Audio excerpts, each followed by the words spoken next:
இயேசு கிறிஸ்துவோடு வாழ்ந்த ஒருவர் நம்ம தமிழ்நாட்டுக்கு வந்திருக்கிறாரு. அவரு அடக்கம் செய்யப்பட்ட கல்லறை மேல தான் மிகப்பெரிய தேசிய தேவாலயம் ஒண்ணு அமைச்சிருக்கிறாங்க அப்படின்னு சொன்னா, உங்களால நம்ப முடியுதா? ஆமாங்க. இன்னைக்கு ஜூலை 3 புனித தோமையாருடைய திருவிழா. அவருடைய ஞாபகமா, அவருடைய வாழ்க்கை வரலாறு தான் இன்னைக்கு நம்ம பார்க்க போறோம். தோமையாருக்காக ஒரு 5 நிமிடம் ஒதுக்கி இந்த காணொளிய முழுசா பாருங்க. நம்ம சென்னைக்கு பக்கத்துல இருக்கிற மயிலாப்பூர்ல புனித தோமையார் தேவாலயம் இருக்கு. இது தேசிய தேவாலயமாக உயர்த்தப்பட்டிருக்கு. இந்த தேவாலயத்தை பற்றியும் தோமையாருடைய வரலாறை பற்றியும் தாங்க இன்றைக்கி நம்ம பார்க்க போகிறோம். இயேசு கிறிஸ்து சிலுவையில் அறையப்பட்டு 3ஆம் நாள் உயிர் தெழுந்ததுக்கு அப்புறம் 12 சீடர்களும் ஒன்றா கூடி ஒவ்வொருத்தவங்களும் ஒவ்வொரு பகுதிகளுக்கு சென்று மறைப்பணி ஆற்றணும் அப்படின்னு முடிவெடுக்கிறாங்க.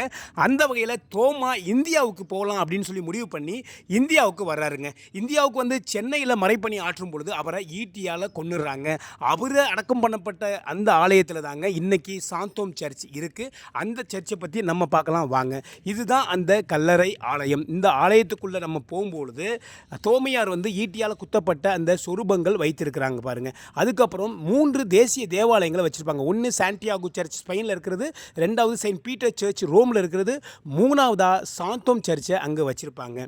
இதை நம்ம பார்க்குறோம். அதுக்கப்புறம் நம்ம அந்த அண்டர் கிரவுண்டில் இருக்கக்கூடிய கல்லறை ஆலயத்துக்குள்ளே போகிறோம். நாங்கள் போன டைமில் பூசை நடந்துக்கிட்டு இருந்துச்சு. சரி, கோயிலை சுற்றி பார்க்கறதுக்கு முன்னாடி பூசை அட்டன் பண்ணலான்னு சொல்லிட்டு பூசை அட்டன் பண்ணோம். இந்த பூசை நடக்கிறத நீங்கள் மேலே இருக்கக்கூடிய கோயிலிருந்து கீழே வழியாக சப்வே டிரான்ஸ்பரண்டாக பார்த்தீங்கன்னா கீழே பூசை நடக்கிறத நீங்கள் பார்த்துக்கலாம். அந்தளவுக்கு டிரான்ஸ்பரண்டாக வச்சுருந்தாங்க. இங்கே தான் கல்லறை இருக்குங்க. தோமையாருடைய முழு உடலை அங்கே வந்து சிலையாக வச்சுருப்பாங்க. அந்த சுரூபத்துக்கு கீழே தான் அவருடைய உடல் இருக்குது.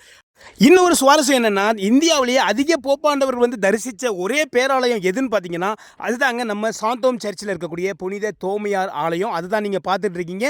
அது மட்டும் இல்லை, தோமையார் பயன்படுத்தின சிலுவையுமே அங்கே நினைவு சின்னமாக வச்சுருக்கிறாங்க. புனித ராயப்பர் செயின்ட் பீட்டர்லேருந்து இப்போ வரைக்கும் இருக்கக்கூடிய அனைத்து போப்பாண்டவர்களுடைய திருத்தந்தையினுடைய புகைப்படமும் அவருடைய வரலாறும் அங்கே பொறிக்கப்பட்டிருக்கிறத நீங்கள் பார்த்துருக்கீங்க.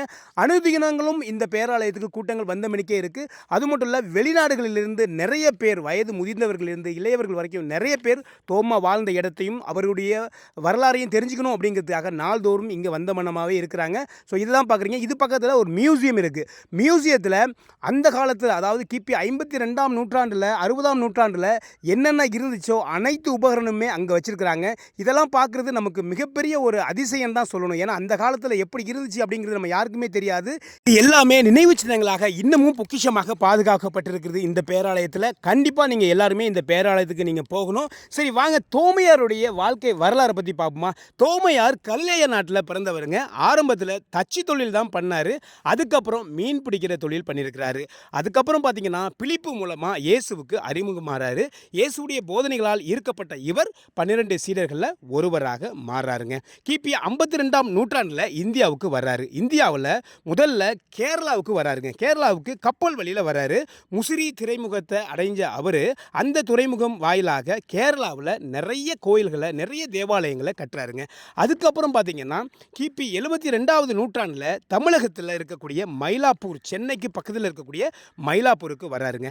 அங்கே வந்து நிறைய போதனைகளையும் நிறைய திருமுழுக்கும் அங்கே பண்ணுறாரு. அங்கேயுமே தேவாலயங்களை கட்டுறாருங்க.